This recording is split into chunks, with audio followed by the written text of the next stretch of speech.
This episode has been brought to you by MANSCAPED. The new Lawnmower 5.0 Ultra is every man's cheat code to look good, feel good, and turn the page on confidence this year. Go to manscaped.com, use the code GOLTS20 for 20% off plus free shipping today. This week on the Heart of the Gulch YouTube show, we sit down with musician and on-air personality for The Highway on SiriusXM, Ania Hammar. In today's Walk the Line episode, Ania gives us a behind-the-scenes look at her most recent 2025 photo shoot. Let's check out the episode.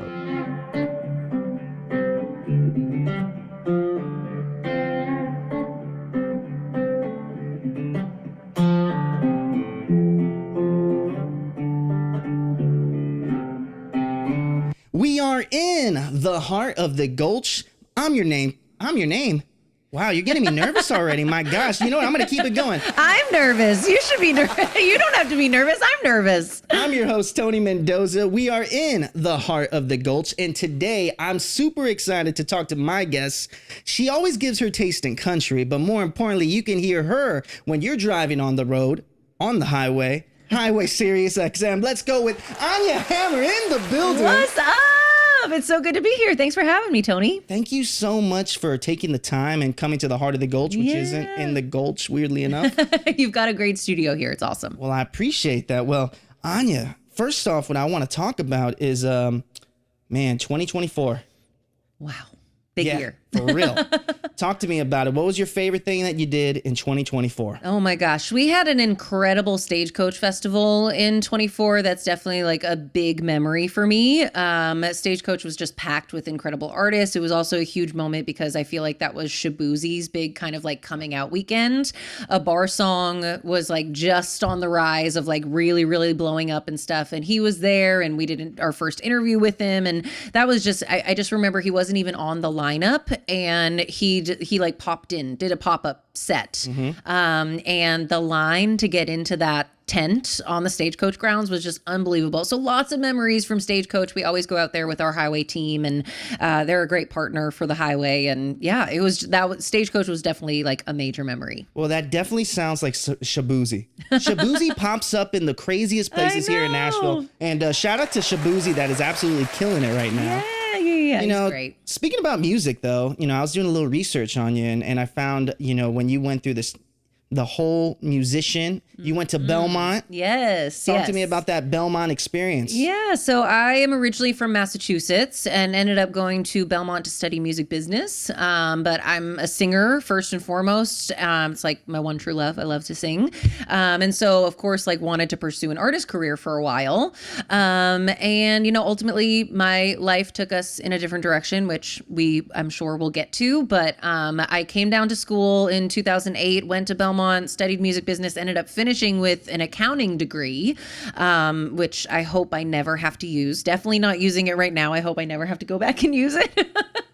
But I can't even do my own taxes if we're being honest. But the music stuff, I kind of pursued an artist career, was really hitting it hard, trying to gain any sort of like little baby step of progress in Nashville for about 5 years after graduating. So when I was about 26, 27, honestly, I went through a really difficult time with it, was really just having a hard time with my own self-esteem and my own stuff, and decided to step away. And that's where I ended up finding hosting.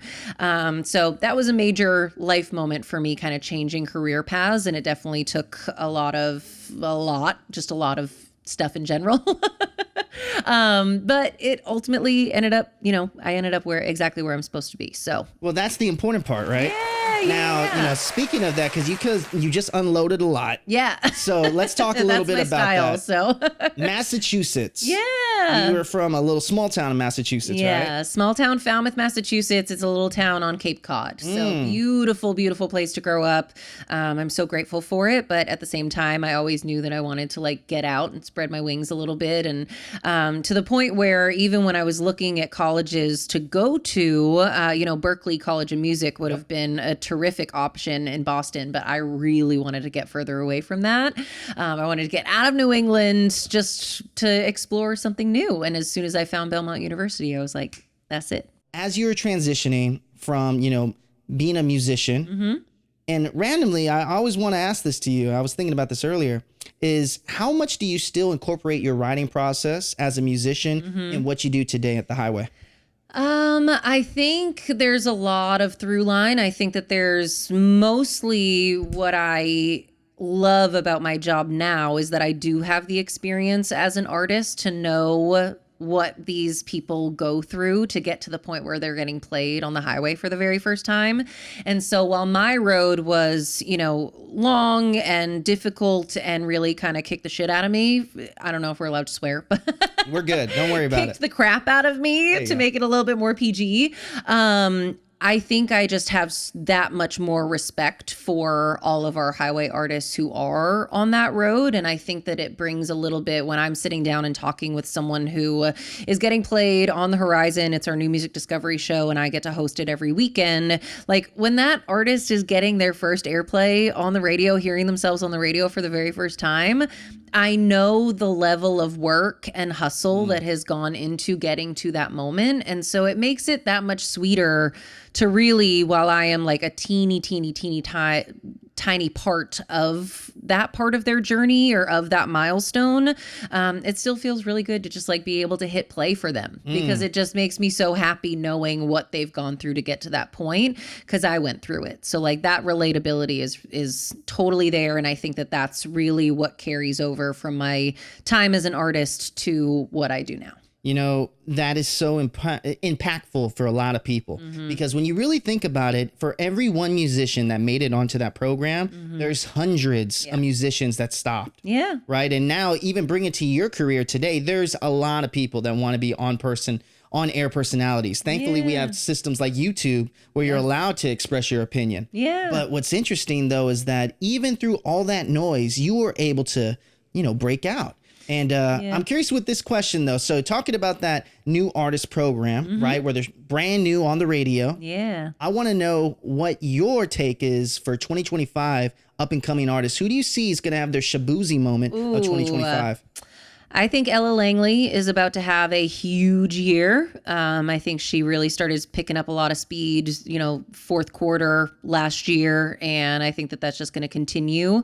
I think Kassi Ashton is one of the most special artists that we have in Nashville. And I really can't wait to see her continue to climb. She released her debut album, Made from the Dirt, in September of last year. And I just think that she is just phenomenal. Can't wait to watch her continue to rise. I think that Riley Green is going to continue being an absolute superstar. And I'm trying someone no one's heard of that you know of. There's an artist that we're playing his debut single, Pour Me Out. Kash's Culpepper is a newbie on the scene, and he's amazing, brings a lot of soul to country music, and I think that that's just a really cool vibe. We've also got Ty Myers, who's a young gun, just getting started, who's really making some big waves. So, I mean, there's a lot of, like, up-and-comers that are truly, like, could really catch on. Now, I want to know this. With there being so many musicians that are catching on around their 20-year-old age, just coming up in the ranks, right? Everyone who is the biggest dreamer seems to be in their 20s. I don't know why, but that's just how it is. As we get older, right? And I was looking up some stuff about you earlier today that you're a big Harry Potter fan. And speaking of Harry Potter, I'm going to bring this up. So were you there when they first were you a book first or a movie first? I think I tried to read the book and was just a little bit too young for it. And then I remember when the first movie came out, we all went to see it as a family. And by that point, I was totally hooked on it. So then I started reading the books 2 through 7. And then ever since, I've done a reread probably 5 times, 7 times. I just love them. I'm going to ask you, who's your favorite character in the Harry Potter series? Oh my goodness, Hermione, for sure. Okay. Badass, strong, independent woman who don't need no man. Okay, so humor me on this, okay? I'm going to give you 5 names of Harry Potter characters. Okay. And I want you to give me 5 country artists that those names match up with. And I'm going to start you off easy. I'm going to give you Harry Potter. Oh my gosh. What country artist is like Harry Potter? Oh my God. What country artist is like Harry Potter? I'm thinking like leader, kind of fell into things. You're getting my drift now. That's exactly how I wanted you to take it. Let's go with Jelly Roll. Okay, I love that. Okay. All right, so I gave you Harry Potter. Now let's go a little harder. Hagrid. Oh my gosh, little angel. Bailey Zimmerman. Really? I thought you were going to say Chris Stapleton. No. Okay, so let's Bailey do Zimmerman. He's like a little puppy dog. Dumbledore. Ooh, Stapleton. Because that's like wise, deep, solemn, knows his shit. Of course, I'm going to give you your favorite. Hermione. Who's super... Let me think. Give me 2 seconds. No, for sure. I mean, when we talk about country musicians, female musicians, I don't know what happened in the past like 3 years, but oh my gosh, it's starting to flip the 180 because it was all male dominated. Oh, I know. So Hermione, like you said, is a badass chick. Yeah. We've got a lot of options there. I'm going to go with Kassi Ashton. I think she doesn't care what people think of her. She's going to do her thing no matter what. And that's what Hermione is like. Oh, I didn't see you guys there. Hey, if you're enjoying the content that we provide, please consider subscribing to our Heart of the Gulch YouTube show. Hit the subscribe button that's right in front of you, or hit the Heart of the Gulch logo over here in the corner. And of course, like magic, hit the recommended subscribe button that's over here in the banner. We would love to have you guys here at the Heart of the Gulch YouTube channel, and let's get you back onto that interview right now. Well, before we get on to stopping the program to thank our sponsors, I want to ask a question in your background, in your wheelhouse, right? So, going through the time of finding your hosting and your on-air personality, talk to me briefly a little bit about Taste of Country. Oh my gosh, Taste of Country was my first hosting gig, and I'm so grateful for it. Kind of came along right when I was kind of breaking up with the artist career. And so I really didn't know what I was going to do next in my life. I was in a really, tough spot and stuff, but by chance, they decided that they wanted to add an on-camera host to their YouTube series. So I had already been editing for them, editing all of the kind of like daily news videos that they do. And so they asked me, knowing that I was a performer, knowing that I was an artist and kind of already definitely didn't have the stage fright, I guess. They asked if I would ever be interested in it. So I did a screen test, and the next thing I knew, I was hired, and I ran that YouTube channel for like 3 years. So that's kind of how hosting fell in my lap, and I'm so grateful it did. It screamed when I watched all those older episodes and all those older videos, man, your personality, I don't know what it is, but it jumps out of the screen for me specifically. Thank you. And, and before we take our break here, I was driving, I think I told you this in the email, I was driving in Escalon, California, of all places in the world, right?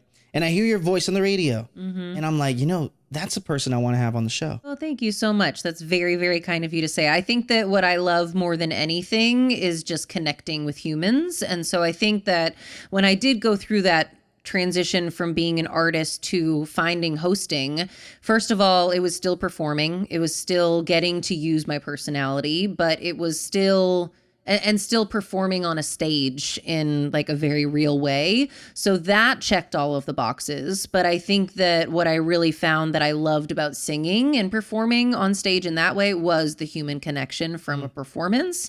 And so I realized that with hosting, like I can still make those connections, maybe even more so, because now on the radio, on social media, I get to, message with people daily. I get to take people's phone calls. I get to hear people's stories and create these Me Too moments with our listeners that just make us all feel a little bit less alone. And I think that ultimately that's just my absolute favorite part of the job. I love it. Well, speaking of transition, we're going to take a quick transition real quick. Thank the sponsors of this episode, and we'll be right back right after this. This episode has been brought to you by MANSCAPED. The new Lawnmower 5.0 Ultra is every man's cheat code to look good, feel good, and turn the page on confidence this year.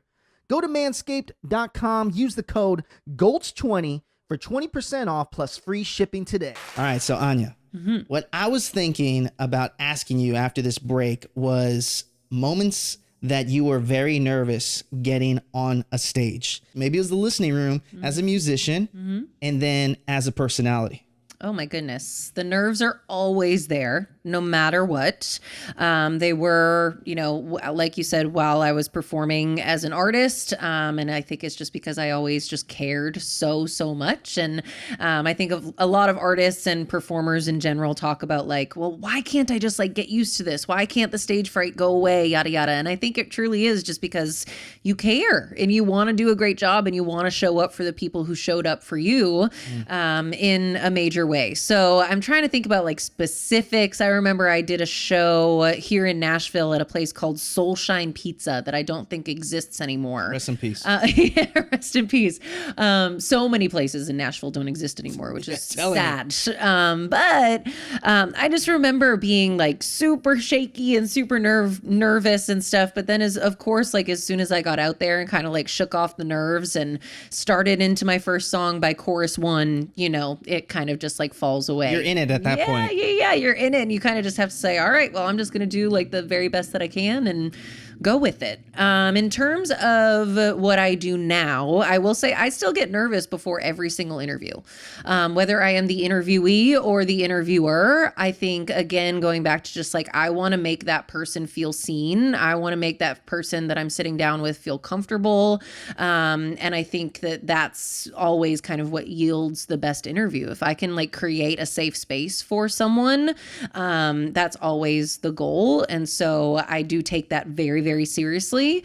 So I always am over preparing and overthinking. And, once we press record, as I'm sure you're used to, it's kind of like, this is going to go wherever it goes.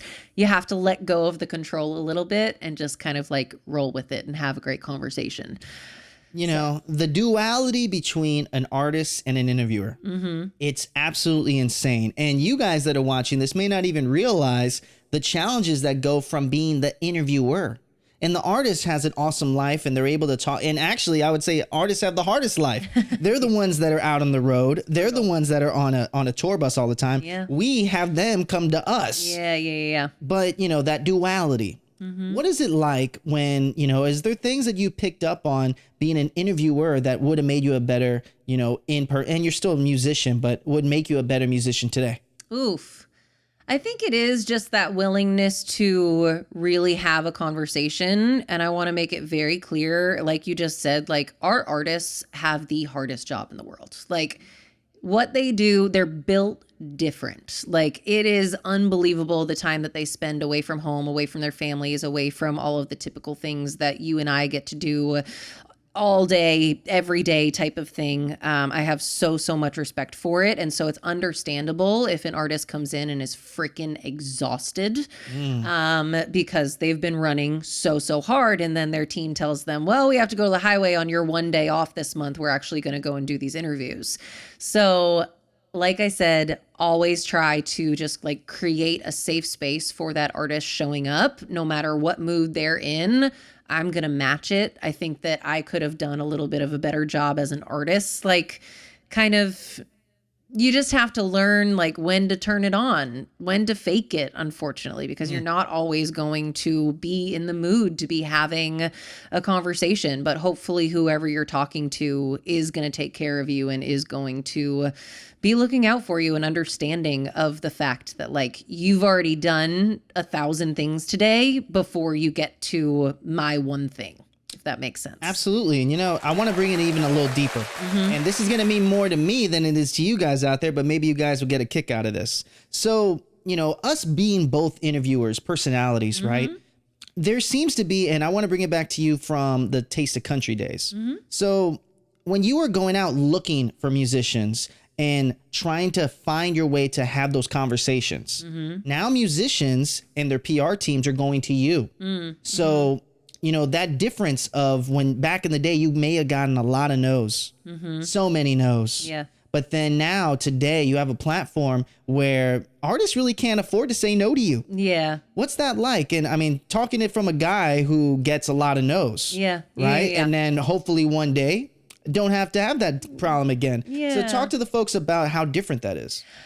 You know what? It's something that I don't take for granted at all. Again, going back to like knowing how busy everybody is. But to your point, I've gone through levels where I would walk into a room and have a lot of like just no one knowing who I was, feeling a ton of imposter syndrome. I used to hate going to events around town and stuff because I just felt like a nobody. I was still building my career and I wanted to be taken seriously, but I maybe hadn't done the work yet to be taken seriously yet and stuff, and was hearing a lot of no's, both of course in my artist career, but then like as I started as a host. So like I had already kind of gotten used to that element of it. Now being a part of the Highway and having the privilege of being such a huge platform for the artists that come on our channel, obviously I have a team around me who is booking and has the relationships with labels and has the relationships with artists that are coming in and stuff. But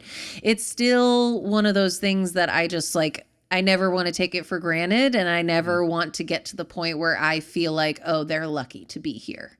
You know what I mean? Because I think it's a mutual contract. I think we're really lucky to have that artist perspective on the air, and they're happy to have the platform of the Highway to promote their art and the thing that they love so much. So the more you can think of it as like a mutual contract, it's less like you're lucky to have me or you're lucky to have me on the other side. Like, you're lucky to have each other. And I think that really plays into the conversation being that much more fruitful too. Like, it's an equal level playing field. And you know what, let's dive deeper into the mental health side of things, because what I'm very curious about is, being at a stage, being at a point where, your voice reaches Escalon, California. Shout out to anyone that's living in Escalon, California. But, you also have to have that moment of, you have to watch what you say. Yeah. So talk to me about how scary that must be. Or maybe I'm making it scary, but like, you can't really say what's on your mind. No, it's scary. You have that corporate kind of lingo that you got to say, but you also have to seem relatable to the public. Look, I am lucky from the moment I stepped into the Highway and joined the team and started hosting my night show. I have worked for bosses who have been incredibly supportive of me just showing up completely as myself. I didn't have a radio background, and so I truly just stepped up to that microphone and was like, you know what? I'm just going to be Ania, and I'm going to crack my jokes, and I'm going to take people along for the ride of what's going on in my life and what TV shows I'm into and what movies and pop culture things that are interesting to me. Like, I really was given the freedom to truly just be myself and make it my own. And that I credit to J.R. Schumann, who brought me on board in the first place. And now my boss, Johnny Chang, who really just like gives me the freedom, like, go and be Ania. And that does include talking a lot about my own struggles with mental health. And I think that when I first shared back in, I want to say it was like mid 2021, I went through a really, really dark time. I was struggling with a lot of burnout and depression. And I was just in a really, really low spot for 6 months or so. I started seeing a therapist. I got on anti-anxiety medicine and stuff. And so it was a life-changing experience for me and perspective shift of what I was going through. And I just admitted it once on the air. I just decided, you know what? I feel safe enough to say, I'm really struggling. I need you to know that the goofy girl on the radio is just like any of you who like still has hard days and still is fighting things that you might know nothing about. And the outpouring of love and understanding and Me Too's that came along with that made me realize how badly people in their cars or listening at home need to hear that it's okay to not be okay. And so I think that from that moment, I was like, you know what, this is going to be something that I talk about for the rest of my life because it's just so important. Well, you know who is super important is your listeners. Yeah. And, and also I want to take this moment real quick to shout out to all you guys that are watching this that may be going through imposter syndrome, maybe having some type of difficulty in the world that you're living in. We all deal with it. Just because we're in front of a camera does not mean that our problems go away. If I fumble right now, it's going to look bad anyway. So, yes, we all go through it. Doesn't matter how. You could be Jelly Roll. You can be a person working on the side of the street. So just know that your opinion, your voice matters, and everything that you guys are doing out there, keep doing your thing. Now, but speaking of that, talking about the audience that you have, do you have any regulars that pop on your show? Oh my gosh, yes. I'm so lucky. I have regulars calling me all the time. My girl Brittany out in Oklahoma, Jennifer in Oregon. We've got Dana out in California. I've got some incredible truck drivers who listen to me late at night, and I get to keep them company while they're hauling stuff all across North America, which I think of as an honor because, they keep the world turning. So truly. And so, yeah, I mean, having the regulars is so much fun. And of course, just getting to meet new people all the time is equally amazing. Talking about those audience members and just how much are they a part of your show as well? Oh my gosh, I take phone calls all night long, and people will call it. One of my favorite parts of what I do happens on Friday nights. I do a show called Friday Night Heights, and it's basically super simple concept, maybe some low-hanging fruit, but I find that it really makes a huge impact. Friday Night Heights is all about like the highlights from our week. And so it ranges from people calling in to share that they've just cracked their first beer for the weekend and like that's what they're hyped about that week, to things as serious as someone just beating cancer or getting a heart transplant or gaining American citizenship. You know what I mean? Like, it's stuff all across the board that I'm so honored that people call in and share with me. And what's really, really cute, and I like love it so much, is people will call me on a Tuesday and be like, Ania, I know that Fridays is the day to, share your highlights. We do Friday Night Heights on Fridays, yada, yada. But can I share my good news with you? Like, knowing that person could not wait to call me is such an honor. I'm like, I will take good news any day of the week. Let's be very clear. But the fact that something major happens in one of our listeners' lives, and one of the first things that they want to do is call me and share it with our Highway family, like, that's so freaking special. That is so special. And I don't take it for granted. So that's definitely like one of the ways that the listeners are a part of my show. They are the show, Yeah, I mean, technically they are. Yeah. Without listeners, there is no radio. Of course. But, speaking of which, though, when we talk about having listeners, and I love that you shouted them out, because I think that's so important, because they are a part of your show. You're the reason why you're there. Yeah. Now, the other reason is, musicians and just acts that have, like you said, come up from the ground, and some that are doing really well. Who was a connection that you made here in Nashville working with the Highway, and you're like, man, this person, you may be friends with them in real life now just from a conversation? Oof. I'm trying to think. Lainey Wilson is one of my favorite people in the industry. Obviously, she's a freaking superstar. But I think there's a lot of reasons why she's a superstar, not just like the talent and her ability to perform, but that woman walks into a room and lights it up and makes every single person that she comes in contact with feel seen and feel known and appreciated. Like, she truly is just like the entire package. And of the number of times that I've gotten to chat with her, I just, consider her a friend, and she's busier than any person on the planet. So I don't get to see her all that often. But anytime she does come through the studio and stuff, it's cool to just kind of connect on a personal basis before the cameras start rolling and we do the artist interviewer thing. I'm gonna switch it back on you here. So let's just say a blanket performer, blanket musician. Okay, give me the 5 traits that they need to be that full package. Ooh. And it could be anything from humility to superstar talent, musician wise, right? Yeah. I think humility is a very important thing. If you think about like the biggest stars on the planet, think about Garth Brooks, think about Dolly Parton. The biggest superstars in our format are so kind and so humble and so freaking normal.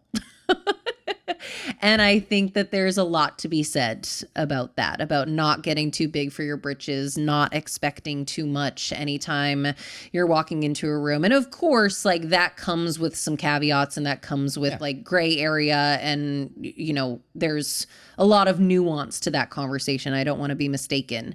Again, everybody in country music is so kind and wonderful.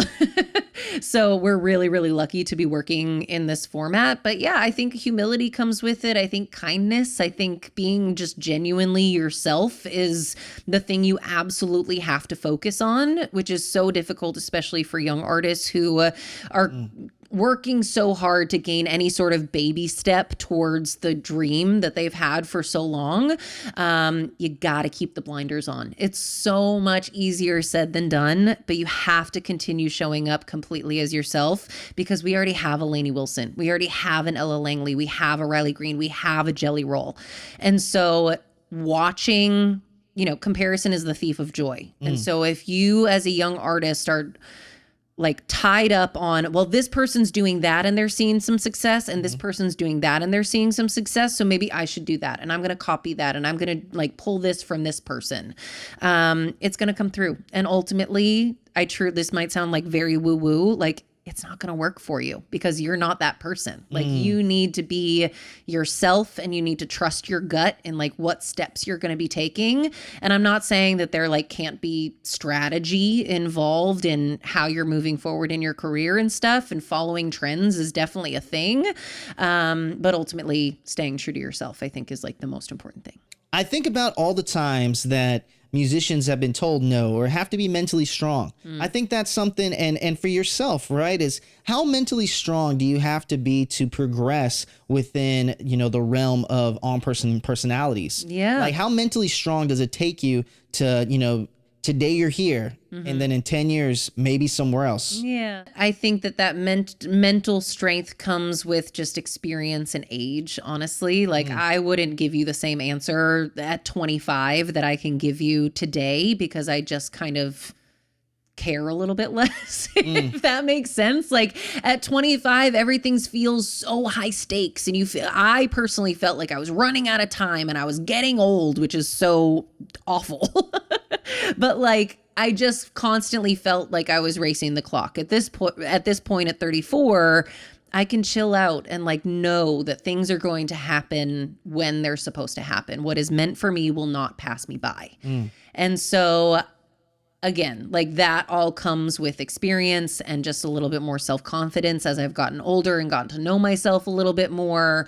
So I think that the mental strength to get through the no's that you hear constantly, whether you're an artist or doing what we do, again, just kind of comes with experience and that confidence that we gain from doing the 10,000 hours to get to this point. You know what I mean? It's funny that you said that and you brought up the age behind it. Yeah. Right now, and I may cut this out, I may keep it in, but I don't know. So I'm in the runnings right now for a pretty great opportunity here in Nashville. And my girlfriend came to me the other day and she said, well, isn't there an age limit for musicians? And I said, no, there isn't. Is there an age limit with actors? Sometimes the best actors are like in their 60s when they start. Morgan Freeman. Yeah. But then she said, yeah, but when you're talking about personalities, it's very rare to find an older personality. And I pushed back on it. And I said, well, Bobby Bones is at the top of his game. He's one of the older stakesmen within Nashville. Ryan Seacrest has been doing it since I don't understand how he looks the same. But, so age, I don't think really plays a factor in people's minds anymore. Yeah. I don't know. Do you feel the same way? Without getting too much into it, I think it's different for men and women. Oh yeah, that's fair. Unfortunately, that's fair. I think that the pressure on women is still very, very, very major. I did say all men in that, didn't I? Oh, that's okay. That's all right. It's no biggie. It's just a part of the conversation. And so I think that, the people that you mentioned, the Bobby and the Ryan Seacrest, I mean, like you said, they have been doing it for a while. So while they are still like very much thriving at this point in their career, they did get started young. They were, in their 20s when they got their first radio jobs and whatever. Of course, I don't know their like actual histories by heart, but they started young. So when it comes to aging and personalities, you know what? I feel like I'd like to think that we're moving in the right direction. I'd like to think that it's becoming less of a thing, but I think it's still a thing. I want to touch briefly on something that I saw you post just recently. And it has to do with just exactly what we were talking about earlier was mental health. And I want you to look into that camera right there. Maybe there's someone struggling. What are your cues? What do you do to not let all the bad voices and things, bother you inside? Yeah. Well, first of all, it's very important to remember that they will be there. That stopping them, for me at least, is probably not a reality and probably never will be. And so it's a matter of when those voices start to get really, really loud, leaning on the things that quiet them down. And so the thing that really, really has helped me in the last 2 years, I started playing with power tools and doing DIY at the house. And for some reason, it's a creative outlet that truly quiets my mind and truly allows me to be imperfect and learn as I go and be a beginner at things. And I don't know why all of those lessons in DIY don't translate as well into my career, where I'm a perfectionist and super high strung and stressed out all the time. Well, you need something to relax with. Yeah. DIY has become this space for me where I can be a beginner and I can be imperfect and it's okay. And so at some point, of course, I hope that those lessons start to trickle down into the rest of my life. But picking up a power tool was absolutely the best thing that I ever did for my anxiety. And I'm so, so grateful for it. So whatever your power tool is, whether it's paintbrushes or markers and a coloring book, whether it's cooking in the kitchen, whether it's texture art or whatever it is, I just really, really encourage people to like find their power tool and just like, I find that like when your hands get busy, your mind will follow. And it will, especially when your hands are busy doing something other than scrolling. It's the worst thing. And I know that when you're in a dark moment, when you're in depression, anxiety, feeling just really, really awful, the last thing that you very often want to do is like get up and do something. Sitting on the couch and scrolling on your phone sounds a lot more appealing. But in those moments when you can push yourself to go and do that thing that you know is going to help, I'm so grateful that I discovered mine. You just got to do it. You got to do it. How many interviews have you done at this point? Oh my goodness. At this point, career-wise, hundreds. And, being like the night show host on the highway, I definitely don't have as many guests on my show as like Cody Allen would on Highway Mornings. But that's okay. Like my guests are my listeners. My guests are the subscribers who call in. And in a sense, that's like a mini interview because I very often am like asking them about their life. So what are the top 3 things that a person that's trying to get into the media space, interviewing wise, what could they do to improve? Ooh, watch other people interviewing. Watch interviews. Farm as many that you can find on YouTube, on the internet. Watch, Anthony Mason. Watch the Today Show. Watch Kelly Clarkson on her show, I think is fantastic. Definitely just like observing is the best way, I think, to learn. And then, of course, like just getting into it and getting the experience is what's really going to help. But yeah, I would say like starting to watch people who you admire. Yeah, definitely. And then also I would even add on, bring a camera into it. You got to get used to yourself looking at a camera. And it's weird. I'm looking at a camera, but I'm looking at you. Isn't that weird? It's like some Inception type stuff. Yes. Now, okay, let's do this. So this is the first time. I don't even know if they could see it, but actually you can. So let's turn it a little bit. So let them see it. You can. Okay, so I just got a little Wheel of Fortune. And in this wheel have some questions that need some answers. Yes. Now, I'm going to do it. Let's do it 2 of them. Let's do 2 of them. So you go ahead and spin the wheel and see what it gets. I'm down. Let's see. Talk about DIY. There you go. All right, so it says top 3 favorite.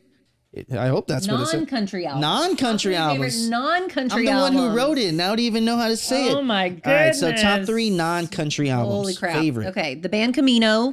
I can't remember the album title, but it's the one with like the red to yellow sunset type thing. Not this latest album, the album before. Band Camino, one of my favorites. Chappell Roan's latest album that everybody's obsessed with. Absolutely love that one. And then I would say Taylor Swift, 1989. Is that your era? Yes. So wait, real quick, because I know we have a lot of Swifties that watch the show, your program and mine. Yeah. So yeah, what would you say is your favorite era and why, least favorite era and why. Ooh, okay. They're going to come after you with the least. They are going to come after me. Look, I am a big fan of the Taylor Swift that kind of like raised me. Fair. And so I think like the Sparks Fly is where like my heart lies, but I love 1989, of course. I love Red. Fearless even. So like those kind of like earlier albums, the way that she's writing now is so freaking interesting, is so cool, and I respect it so much.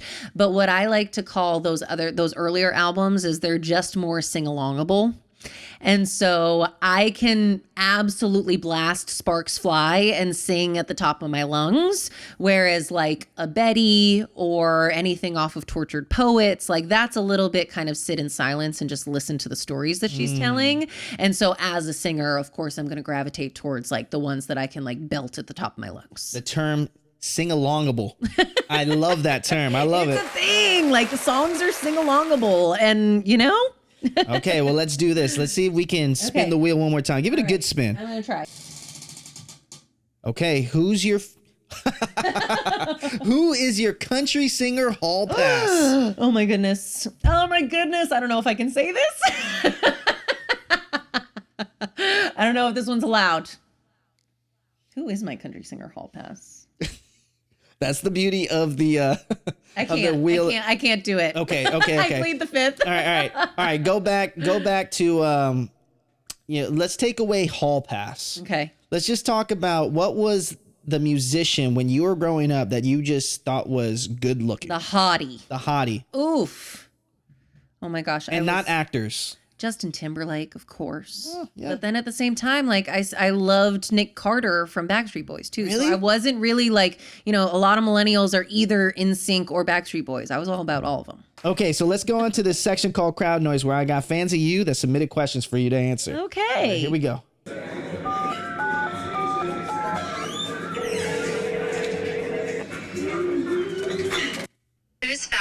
Whose fashion are you currently inspired by? Whose fashion am I currently inspired by? OMG.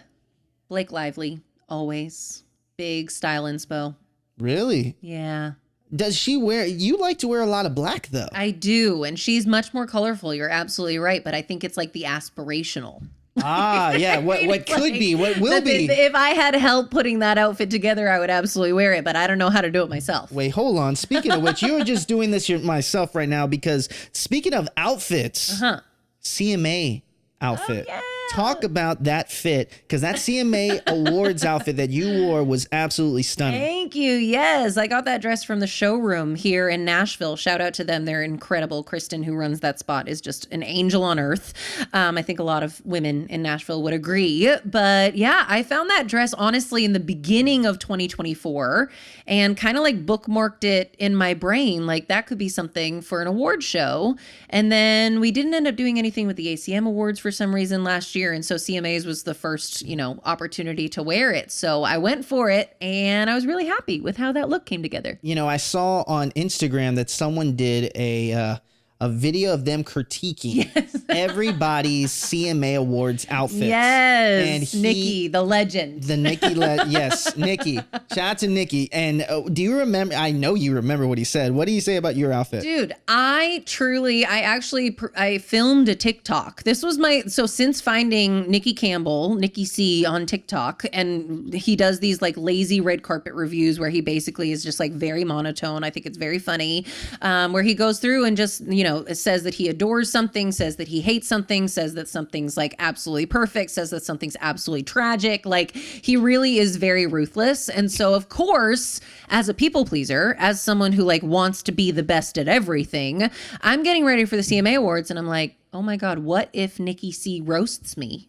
on TikTok? Like that would be my worst nightmare. And so I think I might have been asking for it just a little bit. Apparently he's not a fan of the mermaid gown, like the mermaid silhouette.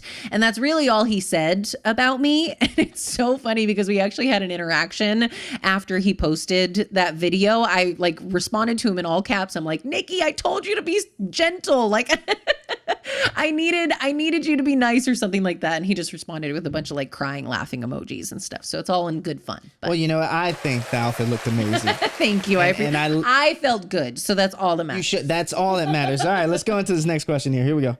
Interviews you've done, which one has been the most awkward? What's been a very awkward interview? This one. No, I'm just kidding. Oh, yeah. Well, I agree with that. Yeah.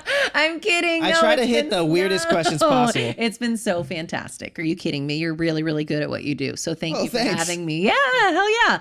I am going to plead the fifth on that one as well. I think that everybody who I get to interview is just doing their best, and that's all that matters. So when we talk about just having those opportunities where, someone may be tired, right? And what's your go-to thing interviewing wise where you can break an awkward moment? Usually I'll kind of like lead the charge in taking a breath. Like if something gets a little bit squirrely, I'll just like take a breath myself and just kind of cough or just take a beat. Just like allow the room to kind of just like take a breath, and then I reset and I will like completely divert the conversation away from something that I like can feel. I'm an empath too, so I can feel the energy from people. So I think that that's a little bit of a tactic, I guess. And also straight up just saying out loud, thankfully, when I'm not live, I'm able to edit things out. Like if I sense that someone around me is like getting uncomfortable or talking about something that they don't necessarily want to be talking about, I'll straight up say like, hey, this can be cut. Like this is not, absolutely necessary that we go there, whatever. And then I have people either take me up on that and say like, yeah, can we just like avoid that topic, which I totally understand. And will absolutely respect 10 out of 10 Do you times. use cues? So here at the Heart of the Gulch, what I'll do is when I ask a question, I see what your reaction is, and then I see whoever's sitting in that chair right there's reaction. And if I see none of that, I'm like, okay, I got it. Yeah. Do you get that a lot in your position today, where you look around after you ask a question? Do you use those cues to figure it out, or not anymore at this point?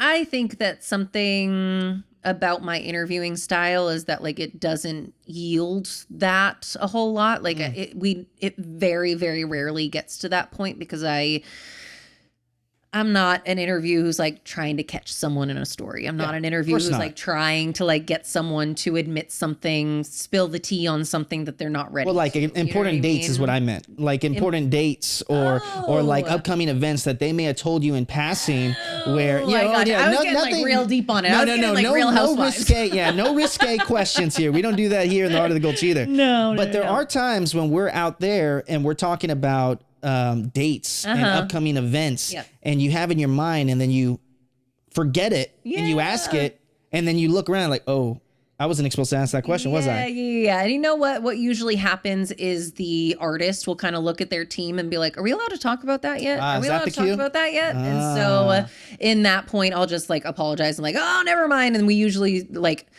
turn it into a tease of some sort. So like you have some news, but you can't talk about it yet. And this is the highway. I love it. Well, okay. So my last two questions on the show, these guys know I ask it every single time. Okay. And we kind of already talked about it, but we're going to drive a little deeper into it. Is imposter syndrome. The people that told you no, the millions of times when someone said that you couldn't do something and you went out and proved them wrong. What is it within you that is, not letting the imposter syndrome attach onto you too much? Again, with the age and experience thing and the confidence thing, with just kind of growing up a little bit, I still have imposter syndrome constantly. It's just a matter of learning how to kind of ignore it and push through it. I think the best thing that I can do is talk to my husband, talk to my manager, talk to the people around me who I know without a shadow of a doubt believe in me and that I can trust that they are going to support me in something that's absolutely the right decision and support me in something that's not a great decision for me, meaning they'll kind of help like guide, like, hey, maybe this isn't meant for you, or maybe you should be going in this direction and stuff. Like it takes a village for sure. You cannot do this by yourself. So having an incredible team and support system around you is key. Well, speaking about the team, this is the top of 2025. crazy to say that. And, I'm hoping to have this out at the top of 2025. So we got to figure out how to make that happen. But, what are some upcoming events or at least things you're looking forward to in 2025?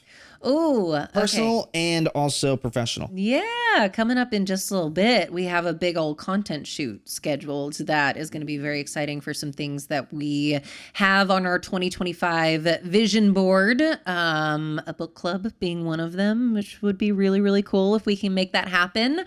I just have found so many, book nerds in my community on Instagram, and I love it so much. You want to be in the book club? You know what? I am starting to read. Let's be in the book club. Come on. I love it. So I'm going to try and figure out a way to do all of that. I have some merch ideas that I'm hoping to share with people soon, just to, again, kind of build more community and kind of just allow these tools that make people feel like they're a part of something.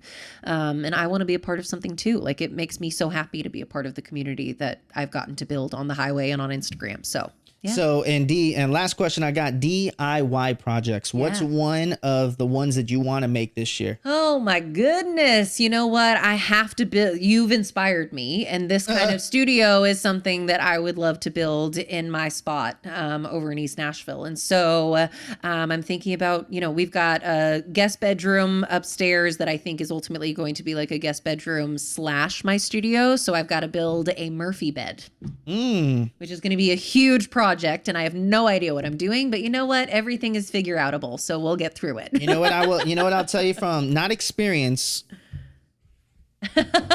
but you gotta put whenever someone comes in that they gotta sign a waiver that if they flip, trip, skip, or anything around your house, you're not liable, especially if they're going upstairs. Oh, yeah. So that's why the studio was supposed to be in a bedroom upstairs.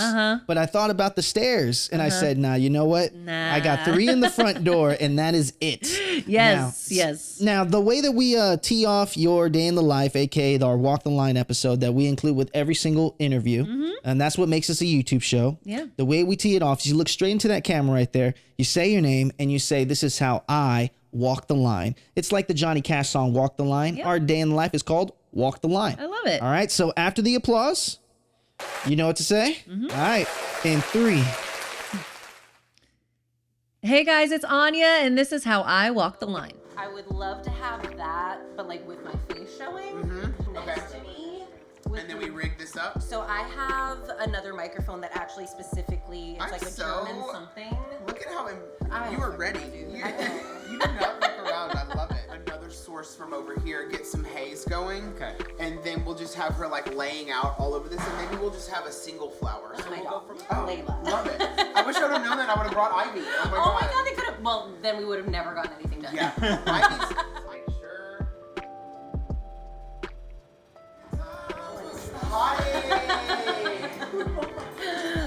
She's super hot. You know how heroin chic, they're always kind of tired, but then the leg hot. elongated. Yeah, long legs, all of that stuff. Hang tight really quick. I need to go grab a cable, and then we will actually.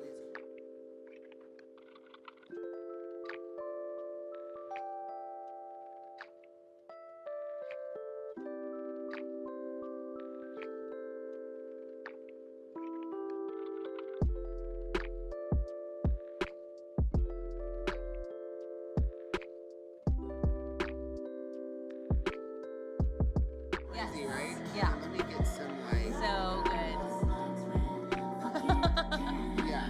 Oh my goodness. Yeah, but it's drama. The drama. And I just love I think the flowers just add something great. just a little subtle something. They're great. And then I'm gonna do some color work. I'm gonna do, for instance, what was one that I loved back here? I love that. I wanna do a little bit of this.